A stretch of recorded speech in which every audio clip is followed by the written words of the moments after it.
Hi guys, I'm Erica. Welcome to Hack Your Health. In today's video, I'm going to talk about how to stick to your healing diet or your healing plan during tough times. And by tough times, I mean times when you are tempted to give up, when you're feeling hopeless or down.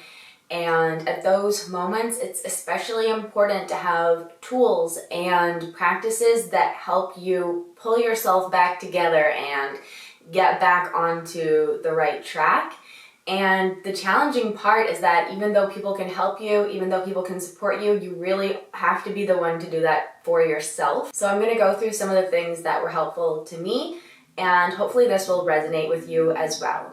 And as always, this is not medical advice. This is just based on my personal experiences, and I've gotten a lot of questions asking how to stick to the diet when it's difficult, or did you ever cheat on the diet, and things that really have to do with this topic. The first step, in my opinion, is to ensure that you are free of any victim mentality. If you're having a victim mentality, it's very, very hard to be empowered and to take responsibility for your own choices.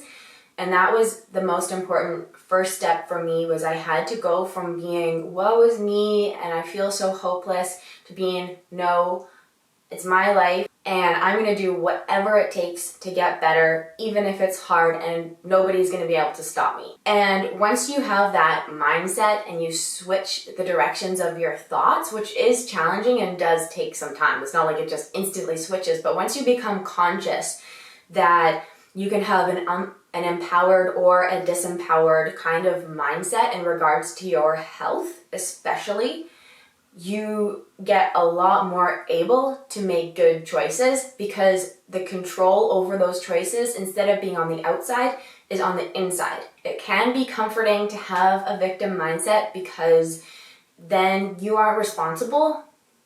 Like, I'm sick, it's not my fault. It's true, it's not your fault. It's really true, and it really does suck. It really is terrible. But at the same time, if you kind of just fall into that mindset of just helplessness, it makes it very, very difficult to see the possibilities of improvement and to take responsibility for your role, whatever it may be. Number two is related to that, and that is basically you have to be very, very clear about your choice. In my opinion and experience, being extremely focused and decided, this is what I am doing, that's that, it makes it a lot harder for doubts to come in because you've already made a decision. Of course, that's something that's very easy to say, but maybe a little bit harder to do. So if you're having a lot of trouble with coming to this kind of resolve, then I would suggest potentially looking into a counseling service or another health service who's going to empower and encourage you. In my case, I had one appointment with a woman who is kind of a natural healer, and I had another appointment with a naturopath. So even though I only saw each of those people one time, it was extremely beneficial because they had stories of people who had healed. They believed that it was possible. They believed that I could do it. And it was really good for strengthening my will. The third thing that I would suggest is keeping a food journal. It's going to keep you honest. If you have to be personally accountable for every single thing that you eat and you have to write it down and see it there, you are not going to cheat on the diet. So it's going to form very good habits right at the very beginning, where you're going to be personally accountable and basically you're going to commit to following it strictly, which is really, really important. You can also track your symptoms in the journal, whereas if you just go by memory, it's not quite as reliable because we often forget pain. We experience pain and it can be terrible, and then 2 months later you're like, you don't really remember it anymore. So if you keep track of your symptoms, it's a more reliable tool than just going by memory alone. If you kind of take notes in your phone and then add it to a large calendar later, then you can really see it all laid out in front of you. But whatever strategy works for you, I would just suggest keeping a food and symptom journal for the first 30 days just to build really great habits and to make sure the diet is having a positive effect and to eliminate any problem foods right from the beginning so that you have the best chance of success. The next thing that I would suggest incorporating into your healing strategy is meditation. And the reason for that is if you're struggling with, let's say, food cravings or feeling left out because you can't eat everything at dinner or whatever, a lot of that is got an emotional root. And by getting really aware of your emotions and really aware of what could be triggering to you, then you have a lot more control over your actions. A lot of the time when we act from an unconscious place, we don't really have a lot of choice over our behavior. So anger is a pretty good example of people getting caught up and losing control because they're unconscious of their emotions. So let's say someone gets really triggered by something. A lot of the times, the reason why they're triggered is based on their own personal history and not even on what's happening in the world.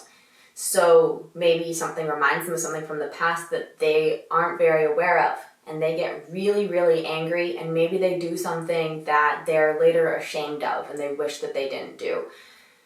One of the best ways to avoid those kinds of situations is to become very aware of your feelings. Then, even if somebody's doing something that you don't like and you start to feel angry, you can feel the anger and you can acknowledge it. You're like, oh, I'm really angry. Maybe I shouldn't say anything right now. So then you have a choice. The anger is there and you're aware of it, and you're still the one deciding. And it's the same thing in regards to food cravings, for example. Maybe you feel a craving for a food, and usually you would just reach for it and eat it, and then suffer later, let's say. Let's say it's something that gives you a stomach ache. If you practice self-awareness and meditation, you'll become a lot more able to just feel it. I'm craving a donut or whatever. It'll give you the space to make it a conscious choice. You can also do this by journaling, writing down your thoughts. Anything really that's going to make you more self-aware is going to be really helpful. The fifth suggestion that I have for you is to always keep your goals in mind. This, for me, was probably the biggest thing that I did to motivate myself, was I would think about my goals and what I wanted and why I was doing the diet. On the other hand, you can also, what I did a lot of the time, was I reminded myself what it was like when I wasn't on the diet. I was in pain, I was depressed. Basically, I was unable to participate in my own life. And while I was on the diet, sure, there were some things that I couldn't do, like eating freely off of the menu at restaurants, which I didn't go to restaurants hardly ever anyways, because I was really broke, so it really didn't matter to me. But to a lot of people, that's a big factor, and that's completely understandable. But, reminding yourself of where you were and how far you've come and where you want to be is very motivating. And to be very fixated on your goals, I believe, is extremely helpful. So the next thought that I have for you is something that I know that not every single person wants to do, and that's completely fine. But for me, it was very important to have faith in some kind of higher power. And by that, I'm not even talking about religion, although if you belong to a religion, then of course, that would be your way of doing this. I found that prayer and asking for what you need and just communicating it, even though it's not to another person, it's to like some being somewhere, I found really helpful. So the next step is a little bit more lighthearted, which is to make the diet enjoyable. I would recommend eating the best food that you possibly can. And that doesn't need to mean necessarily that it's the most expensive food, because if you cook it yourself, that's often a very affordable thing to do, is like slow cooked meats and stuff.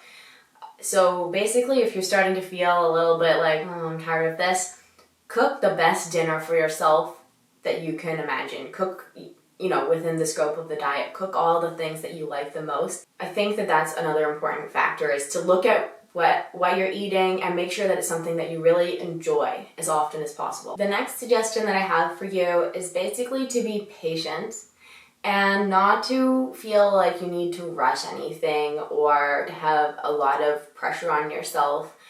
It takes time to heal. It really does. It took a long time to get as sick as a person with these diseases often usually is, and it takes a long time to get better. Don't give up on yourself or even the diet too easily. Freaking out about minor setbacks is probably not necessary because it's a gradual process. I also feel like it's something that's meant to be for a long time. Like 1 year is considered a pretty short amount of time to be on a specific carbohydrate diet, and a lot of people it's suggested do for 3 years, for example.